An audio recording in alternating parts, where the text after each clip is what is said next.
6.25 당시 충남 강경 땅에 강경 침례교회를 담임하셨던 이종독 목사님이 계십니다.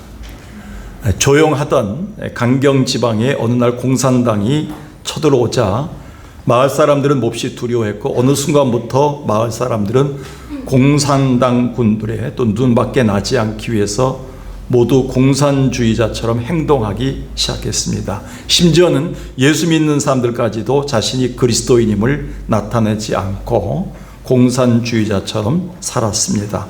이것을 지켜보던 이 목사님은 두껍고 큰 종이를 가지고 후배인 김장배 목사님을 찾아가 내가 명함을 만들려고 하는데 도와주지 않겠나를 도움을 청했습니다. 그리고는 큰 종이를 명함 크기로 잘라 거기에 강경 침례교회 목사 이종독이라고 아주 큼지막하게 썼습니다. 그러자 후배 김장도 목사님 이 명함을 어디에 쓰려고 하시나요? 라고 묻자 그때 목사님은 이 명함을 가지고 다니면서 경찰이고 공산당원이고 내가 만난 사람마다 모두 전도하고 나눠주려고 하네 라고 대답했습니다. 그때 후배 목사님은 아이고 목사님, 다들 자기가 그리스도인이란 것을 숨기려고 하는데 이게 무슨 말씀인가요? 큰일 납니다 라고 말리자 이 목사님은 아니 자네도 그리스도인이라는 것이 그리도 부끄러운가? 내가 복음을 전하는 목사라는 사실을 숨겨야 할 이유가 어디 있겠나? 라고 대답하셨다고 합니다. 이후에 목사님은 그 명함을 뿌리면서 전도하고 복음을 전하다 결국은 공산당들에 의해서 순교를 당하셨습니다. 바울은 이렇게 얘기합니다. 로마서 1장 16절에서 내가 복음을 부끄러워하지 아니하노라. 이 복음은 모든 믿는 자들에게 주시는 하나님의 능력이 됨이라. 하나님은 지희 막론하고 성별을 막론하고 어떤 사람도 차별하지 않으시고 우리 주님은 저들에게 복음을 주셔서 하나님의 자녀로 구원해 주시는 것이 아니냐. 이런 복음을 내가 왜 부끄러워하겠는가 이렇게 얘기합니다. 그렇습니다.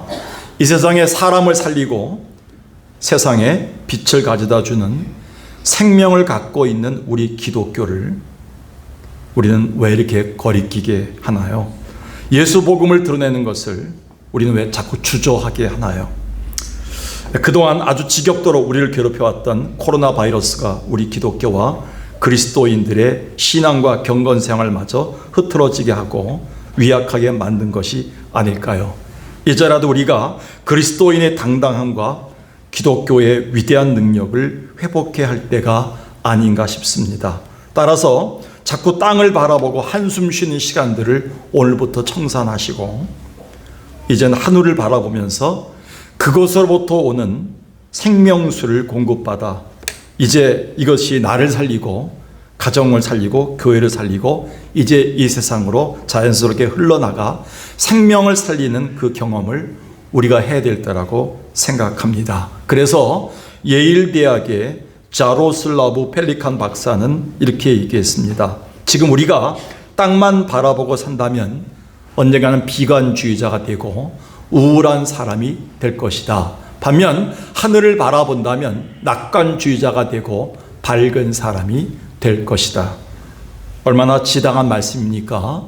현대 21세기 현대인들을 보십시오. 수면제를 먹지 않으면, 마약을 하지 않으면, 술을 마시지 않으면, 그리고 자기들이 우울증 약을 먹지 않으면 하루하루 버티기 힘든 세상을 살아가고 있습니다. 우리는 하늘을 바라보는 시간보다도 땅을 바라보고 한숨 쉴 시간이 너무 많았기 때문입니다. 그리스도인들은 바뀌어야 된다는 것이죠. 그래서 다윗은 시편 121편에서 이렇게 얘기했습니다. 내가 산을 향하여 눈을 들리라. 나의 도움이 어디서 올까? 나의 도움은 천지를 지으신 여호와에게서만 온 것이다. 그런 의미에서 우리는 오늘 하늘로부터 이 생명을 공급받고 그리고 우리 주변에 그 생명수가 흘러나가 선한 영향력과 열매를 주었던 안디옥 교회를 주목해 보아야 합니다. 그들의 결과가 너무 놀랍기 때문입니다. 사도행전 11장 26절에 안디옥 교회를 이렇게 평가하고 있습니다. 만남에 안디옥에 데리고 와서 둘이 교회에 1년간 모여 있어 큰 무리를 가르쳤는데 제자들이 안디옥에서 비로소 그리스도인이라 일컬음을 받게 되었더라. 여기에서 우리가 주목할 것은 당시 안디옥 교회 성도들은 적어도 주변 사람들에 의해 그들이 진정한 그리스도인이라는 명예를 얻었다는 것입니다. 더 놀라운 것은 당대의 가장 모범적이며 부흥했던 교회, 예루살렘 교회조차 듣지 못했던 명예와 이런 호칭을 모인 지 막 1년이 지난 안디옥 교회 성도들이 그런 말을 듣고 명예를 얻었다는 것입니다. 그것은 뭔가 그들 교회 공동체와 삶에서 주변에 흘러나온 무언가의 생명이 있었기 때문에 그런 것 같습니다. 왜냐하면 당시 그리스도인이란 말의 뜻이 어떤 뜻이냐면 크리스찬 하면 예수님처럼 말하고 예수님처럼 살아서 그 향기와 선한 영향력이 흘러나오는 사람이었기 때문에 그렇습니다. 그렇다면 오늘 우리는 이 말씀을 통해서 오늘 우리 그리스도인들에게서 자연적으로 계속 흘러나와야 하는 것은 무엇인가요? 첫 번째는 생명의 복음이 계속 흘러나와야 합니다. 당시 예루살렘 교회가 있었습니다. 초대교회 모체였죠. 하루에 3,000명씩 회개하고 돌아왔죠. 대형 교회였죠. 매일 기도와 찬송 소리가 끊이질 않았지요. 헌금이 넘쳤지요. 그리고 가난한 자들이 없었을 정도입니다. 자기 재산을 팔아서 다 갖다 교회 바치고 구제하라고 했던 교회입니다. 사도행전 2장 41절 이후에 몇 절을 보면 하루에 3,000명씩 회개하고 돌아오는 교회였고요. 그리고 서로 떡을 떼고 참으로 말씀을 교제하면서 구역 예배가 잘 형성됐던 교회, 조직이 잘 됐던 교회입니다. 그리고 43절에 보니까 기사와 표적이 많이 일어났던 교회입니다. 이 정도면 이상적인 교회 아닐까요? 서로 물건을 통용하고 가난한 사람이 없던 교회 아니겠습니까? 그런데 어느 기록에도 이런 예루살렘 교회는 부흥하는 교회, 조직이 잘 된 교회, 기적이 많은 교회로 소문났지만 어느 기록에도 저들이야말로 진정한 크리스찬이다, 그리스도인이다 라는 기록은 없습니다. 그런데 오직 안디옥 교회 성도들에게만 그렇게 크리스찬이다, 진짜 그리스도인이다, 진짜 예수쟁이다 라는 소문이 났다는 겁니다. 우리는 그 이유를 19, 20절에서 단서를 찾을 수가 있습니다. 곧 교회와 성도들에게 닥쳤던 고난에 대해서, 위기에 대해서 저들이 어떻게 대처했는가 남달랐다는 것입니다. 사도행전 11장 오늘 본문의 19절, 20절, 21절 세 절을 보겠습니다. 그때 스데반의 일로 일어난 환란으로 말미암아 스데반이 순교했죠. 교회 지도자가 죽고 교회에서 복음을 전하던 집사가 죽음을 당했습니다. 교회가 문을 닫을 판입니다. 말씀을 전할 수 없습니다. 예배로 모일 수 없습니다. 그때 많은 사람들이 목숨을 부지하기 위해서, 복음을 부지하기 위해서 곳곳에 흩어집니다. 외국으로 나갑니다. 산으로 들어갑니다. 베니게와, 다시 한번 보여주세요. 베니게와 구브로와 안디옥까지 이르러, 그런데 그들이 유대인들에게도 복음을 전하겠습니다. 그들이 도망친 것이 아니라 그곳에 가서도 복음을 계속 선포하고 있습니다. 그리고 20절에 보니까 구브로와, 왜 자꾸 20절, 그 중에 구브로는 뭐냐면 사이프러스입니다. 사이프러스 섬입니다. 그리고 구레네, 이거는 북아프리카를 얘기합니다. 구레네 몇 사람들이 안디옥에 이르러 헬라인에게도 말하여 주 예수를 전파하니, 그들이 숨어서 도망친 것이 아니라, 위약해진 것이 아니라 곳곳에 그들이 들어가는 곳마다 유대인들에게 또 헬라인에게 계속 주 예수의 생명의 복음을 전하는 일이 일어난 것입니다. 그리고 21절에 보니까 그 결과가 놀랍습니다. 주의 손이 그들과 함께 하심에 수많은 사람들이 믿고 죽게 돌아오는 일이 생겼습니다. 놀라운 일이 생긴 거지요. 처음엔 스데반의 순교 사건 이후에 핍박을 피해 흩어진 예루살렘 성도들이 그 나름대로 신앙을 지키기 위해서 이제는 숨어 지내는 줄 알았는데, 그래서 교회에 위기가 닥치고 이제는 교회의 미래마저 없는 줄 알았는데 아니올시다였습니다. 말씀에서처럼 이 고난으로 인한 위기로 흩어진 자들 중에 주변의 키프로스 섬이나 그리고 리비아 등지에서 핍박을 피해 믿음을 지키던 자들 중에 다수가 안디옥 교회까지 흘러 들어와서 예수를 전하고 교회 공동체인 안디옥 교회를 세운 것입니다. 즉 그들이 가진 생명의 복음은 결코 한 번도 멈춘 적이 없었습니다. 계속 흘러나가서 생명의 터전에서 교회를 세워나갔던 겁니다. 어떤 상황에도 생명의 복음이 흘러나간 증거가 될 수가 있습니다. 다 그런가요? 명목상의 그리스도인들은 그렇지 않습니다. 환경이 어려우면 중단합니다. 예배도 중단합니다. 몸이 아프면 모든 게 다 중단됩니다. 돈이 없으면, 인간관계가 어려우면 모든 걸 다 포기하려고 합니다. 그게 명목상의 그리스도인이죠. 우리는 명목상의 그리스도인에 끝쳐서는 안 됩니다. 진정한 그리스도인들은 다릅니다. 안디옥 교회 성도들처럼 생명의 복음이 계속 흘러나와 열매를 맺은 것이죠. 한국 교회사에 1907년은 잊을 수 없는 해가 아니겠습니까? 생명의 복음 물결이 평양에서 일어나서 평양의 모든 가게가 주일날 문을 닫을 정도로, 술집이 문을 닫고 모든 사람이 회개하고 부흥회만 하면 수만 명이 모일 정도로 그 당시에 평양에 하나님의 나라가 임하는 것 같았습니다. 많은 사람들이 성령 충만했습니다. 이 복음의 물결이 전국적으로 흘러가서 교회가 세워졌습니다. 그런데 아니나 다를까 1919년 3.1운동이 일어나면서부터 일제는 이 운동의 주도를 맡았던 교회 지도자들을 핍박하기 시작했고, 교회를 불태웠고, 교회를 말살시키기 위해서 온갖 박해와 고난이 절장을 이뤘습니다.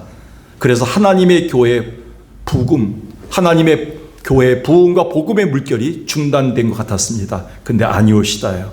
이것으로 인해 오히려 옥석이 갈라졌고 생명의 물길이 전국적으로 확대돼 갔습니다. 사도 바울 또한 그가 감옥에 갇혔을 때 모든 게 중단되는 줄 알았는데 아니올시다 했습니다. 모든 게 끝난 게 아니었습니다. 성경 빌립보서 1장 12, 14절에 보니까 나의 매임이, 내가 당한 일이, 내가 당했던 고통이 오히려 복음이 진전되는 기회가 됐다. 앞으로 나갔다.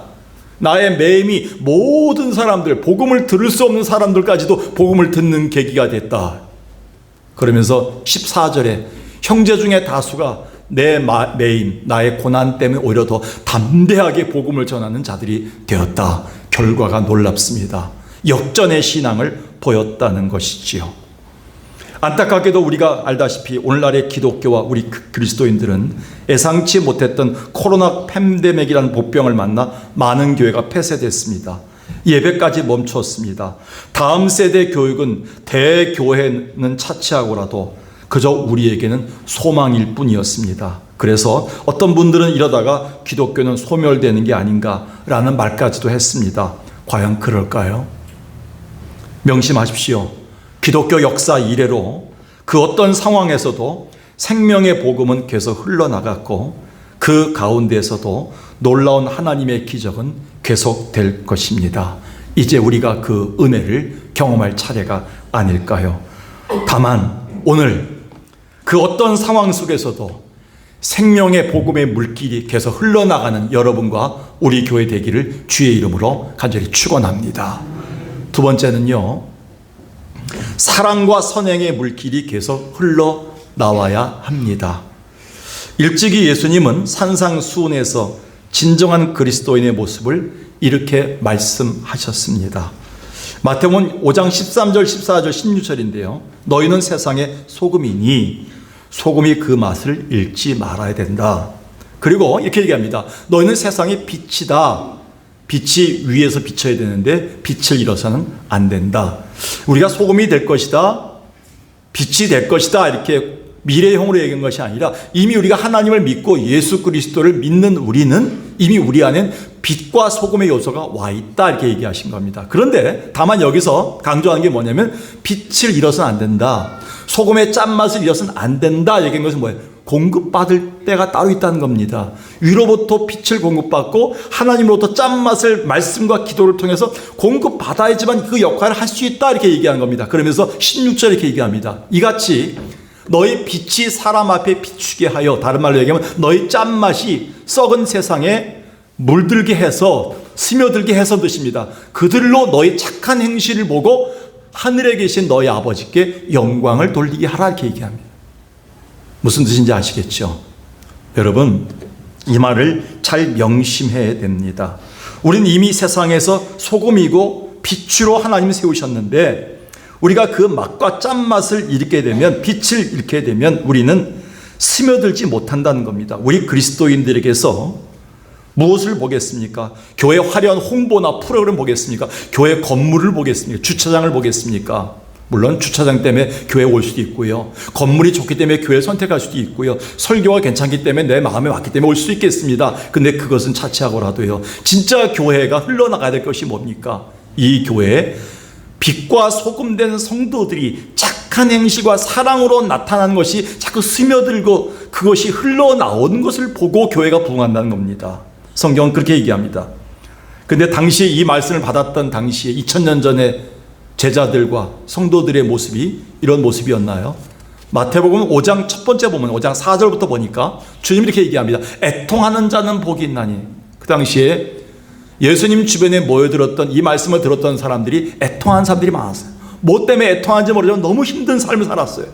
그리고 10절에 보니까 의를 위해 예수님 믿는 것 때문에 박해를 받았어요. 핍박을 받았어요. 우리보다 더 힘든 때를 살았어요.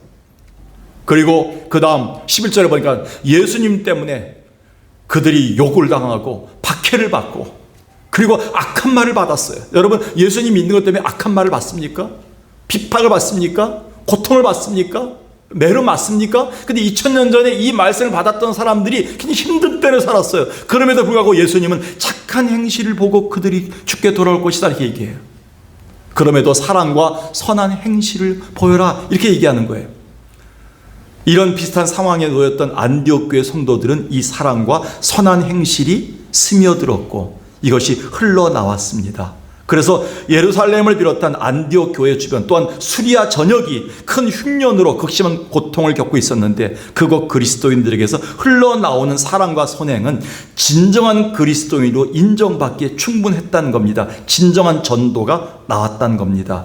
오늘 본문 28절에 30절 보겠습니다. 그때 아가보라는 사람 선지자가 나와서 이렇게 예언을 합니다. 이 땅에 흉년이 들 것이다. 아니나 다를까 글라우디오 황제 때 전국적으로 흉년이 듭니다. 다 먹고 살기 힘듭니다. 먹을 게 없습니다. 그런데요 29절에 놀라운 결정을 합니다. 안디옥 교회 성도들이 제자들이 각각 집사님들이 권사님들이 각각 그 힘대로 유대에 사는 형제들에게 부조를 보내기로 작정했다. 여기에 그 힘대로라는 말을 바울이 자주 사용합니다. 고린도후서에서 하나님께 드리는 헌신, 찬양, 하나님께 드리는 안내, 그리고 권사, 집사로서의 직분들, 하나님께 드리는 모든 섬김은 힘대로 해야 됩니다. 내가 남을 때, 좀 편할 때, 먹고 남을 때, 좀 여유 있을 때 하는 게 아니라 힘에 붙일 정도로 하게끔 하였어요. 하나님의 이름. 그럴 때 하나님 보신다는 거예요. 그 힘대로 그들이 어려울 때 부조를 결정했다는 거예요. 그래서 3절에 보니까 결국 그들은 실행해서 결정만 하면 안 됩니다. 내가 오늘 예배를 통해서 내가 결심했어. 내가 오늘부터 기도하기로 했어. 오늘부터 선교를 작정했어. 오늘부터 내가 열심히 도와줄 거야. 오늘부터 열심히 이 교회를 위해서 봉사할 거야. 결단 박사들 굉장히 많습니다. 근데 성경은 우리에게 착한 행실이 흘러나온 것은 뭐냐면 실행하여 바울과 바울의 손으로 직접 가게끔 그 부조를 보냈습니다. 주변 사람들이 이걸 보고요 흘러나왔던 이 사랑과 선한 행실을 보고 감동을 하고 교회로 모여들었다는 거예요. 놀랍지 않습니까? 그들은 총체적인 고난과 흉년의 때를 맞이했음에도 불구하고 형제의 고통을 예면하지 아니하고 힘대로 연보를 모아서 유대에 보내고 주변에 보냈더니 이러한 소문이 주변 곳곳에 흘러나가 안디옥 교회를 찾아오게 되었다는 기록이 있다는 것입니다. 그래서 요한 웨슬레는 이렇게 얘기했습니다. 우리의 주머니가 회개하지 않는 자의 회개는 진정한 회개가 아니다. 보물이 있는 곳에 우리의 마음도 있기 때문이다.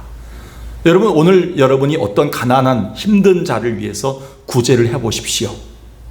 지난번에도 제가 포천 송우리 쪽에 있는 외국인 선교교회 거기를 향해서 우리가 많이 자주 돕지 못해서 죄송합니다 하면서 우리가 그동안 쌀과 우리가 몇 번의 헌금을 보냈습니다. 그때 목사님 너무 고마워하시는데 우리가 이제 그 얘기를 듣고 누가 그 교회 외국인 선교교회를 위해서 헌금하겠습니다 라고 했는데 거기다 헌금을 제가 갖다 드렸는데 그 집사님, 그 보냈던 집사님의 마음속에는 적어도 한 달 내지 몇 달 동안은 그 교회가 생각이 날 겁니다. 내가 보물이 가 있기 때문에 그곳이 생각나는 겁니다. 필리핀에 헌금이가 있으면 필리핀이 생각나는 거예요. 하나님의 교회 헌금이가 있으면 하나님의 교회 보물이 있는 곳에 참 마음이 가는 거예요. 기도하게 되고 사랑하게 되는 거예요. 하나님 그렇게 우리 만들었다는 거예요. 여러분, 주님을 사랑한다면, 이웃을 사랑한다면 우리의 사랑과 선한 행실은 우리에게서 스며들어서 흘러나가 주변 사람들이 감동하게끔 되어 있다는 것입니다. 우리가 말 잘하는 거, 설교 잘하는 거, 찬양 잘하는 거, 놀라운 기술을 가진 거, 사람들을 놀랍게 할 수 있어요. 그런데 감동시키진 못합니다. 감동은 스며나간, 우리에게서 흘러나간 사랑과 선행에서 감동이 온다고 하는 것이죠. 그게 안디옥 교회였습니다. 그래서 엄청난 시련과 로마 황제에 의해서 기독교인들이 핍박을 받은 최절정기에 사도 요한은 이렇게 권면했습니다. 요한일서 3장 17, 18절 보니까 누가 이 세상 재물을 가지고 형제의 궁핍함을 보고도 도와줄 마음을 닫으면 하나님의 사랑이 어찌 그 속에 거하겠느냐. 자녀들아, 우리가 말과 혀로만 사랑하지 말고 행함과 진실함으로 하자. 이게 과연 2000년 전에 우리보다 훨씬 힘든 세대를 살았던 신앙의 선배들이 받을 만한 말씀이었나요? 그 중에는 이 말씀을 들으면서도 우리의 처지가 어떤데, 나도 먹고 살기 힘든데, 오늘 하루하루 살기가 힘든데 라고 말하는 사람이 있었겠지만 그들이 순종함으로 하나님은 놀라운 역사를 이루었지 않습니까? 오늘 여러분, 레베카 피펫이 썼던 빛으로 소금이라는 책이 있습니다. 이 책은 전도의 교과서로 할 수 있는 전도의 자세를 가진 책인데요, 이 책에서 이렇게 얘기합니다. 우리의 전도 방식을 바꿔야 된다. 어느 교회 나와라, 어느 교회 설교를 들어라, 우리 교회 건물이 이렇다, 주차장이 좋다, 이런 때는 지났다는 거예요. 레베카 피펫은 이렇게 얘기합니다. 현대 기독교가 새로운 전도 방식을 택해야 되는데 그것은 우리의 전도 대상이 인격체이기 때문에 그 인격체를 진지하게 대하는 사랑과 관심밖에 없다. 여러분, 속간동 지역에 전도하시는 방법은 이거밖에 없습니다. 예수님이 우리에게 주신 사랑과 관심이에요. 우리 교회가 이곳에 있으므로 관심을 가지고 있다. 이 동네 당신에게 관심이 있다. 그것이 전도라는 거예요. 우리 교회도 먹고 살기 힘든데, 우리도 힘든데 뭘 도와주겠는가, 이 생각은 접으셔야 됩니다. 앞으로요. 이곳에 젊은이들이 나가서 곳곳에 흩어져야 됩니다. 우리 교회만의 교회가 아니라 하나님의 교회. 주님은 이것을 보시고 우리에게 안디옥 교회처럼 계속 사랑과 선행의 물결이 흘러나오는 교회를 축복해 주신다고 약속한 게 아닐까요?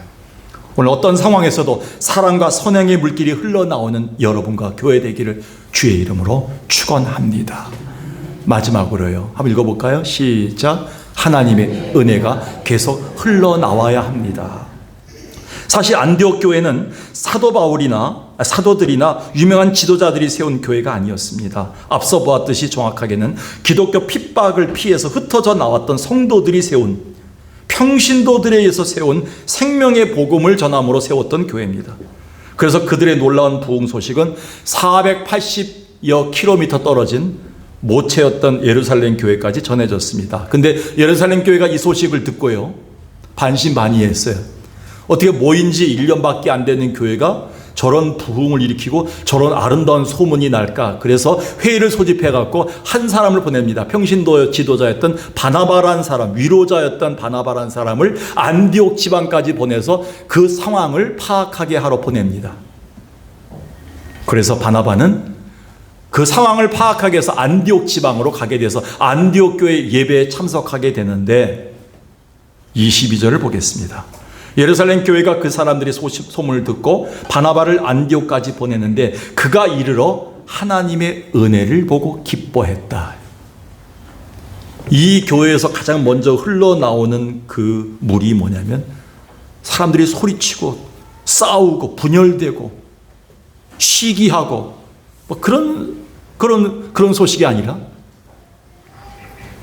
하나님의 은혜가 흘러나오는 걸 봤다는 거예요. 부끄럽지만 저희 교회가 12년도, 13년도에 한 해 50명, 40몇 명씩 등록이 됐더군요. 저희 교회가. 코로나 전까지도 꽤 꾸준하게 들어왔던 교회로 우리가 보고 있습니다. 근데 그때 그분들에게 묻혔습니다. 우리 교회에 와서 어떤 인상을 받았나요? 어떻게 여기 머물러 있게 됐나요? 다른 교회에서 보지 못한 따뜻함과 포근함이 가족 같은 게 있습니다. 우리는 잘 모르지만 그분들이 느꼈던 것 같습니다.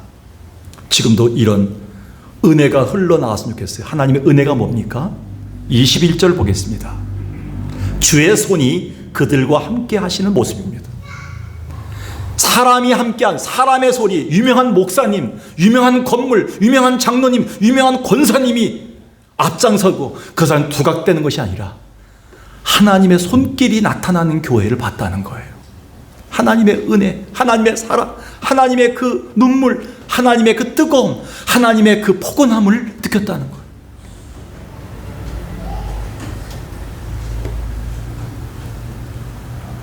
그 은혜를 보고 많은 사람들이 주께 붙어 있기를 원했다는 겁니다. 여러분, 힘드시겠지만 오늘날 한국 교회와 우리 교회가 부흥을 꿈꿔야 하는 우리가 가질 소망 중에 하나입니다. 더 이상 한국 교회와 우리 그리스도인들에게서 그 어떤 불미스러운 소식이나 볼썽사나운 소문이 흘러나가지 않았으면 좋겠습니다. 이제는 하나님의 전능하신 손길과 하나님의 은혜의 물길이 흘러나와야 하는 중차대한 사명을 갖고 우리는 이 예배를 참석하고 있는 겁니다. 그래서 바울은 그 은혜로 살아가는 자들로 넘쳤던 교회를 소망하면서도 한편 썩는 냄새로 진동했던, 썩는 물이 흘러나와서 주변을 오염시켰던 고린도 교회를 보면서 이렇게 눈물 흘려서 경고했습니다. 고린도후서 2장 15절 16절이죠. 구원받는 자들에게나 망하는 자들에게나 하나님 앞에서 그리스도의 향기가 나타나는데 어떤 사람에게는 사망으로부터 사망에 이르는 썩는 냄새가 나고 어떤 사람에게는 생명으로부터 생명에 이르는 생명의 물이 흘러나오더라. 여러분에게서는 어떤 냄새, 어떤 물길이 흘러나오고 있나요? 예배당에 참석하고 돌아간 여러분의 그 모습 속에서 자녀들은 어떤 향기와 어떤 물길을 맛보고 있나요? 제발 이제라도 하나님의 은혜만 흘러나오고 그 은혜만 자랑하고 그 은혜를 찬양하면서 그 은혜를 간증까지 할 수 있는 우리 교회와 여러분 되길 주의 이름으로 축원합니다. 이것이 나의 간증이요 이것이 나의 찬송일세 나 산 동안 끊임없이 구주를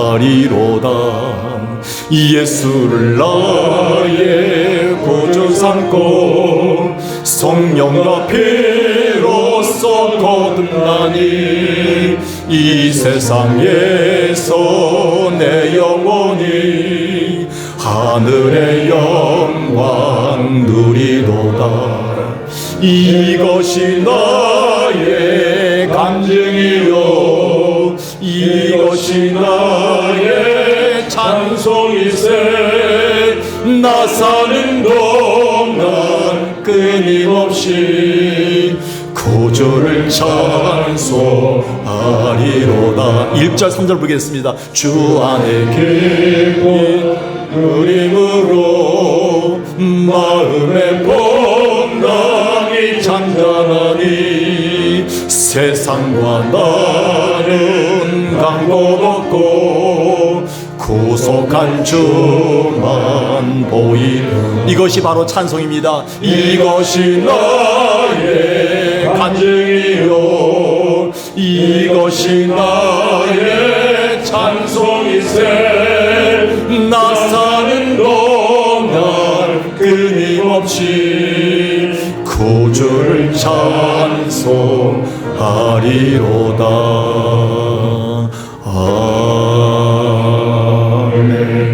아멘. 아버지 하나님,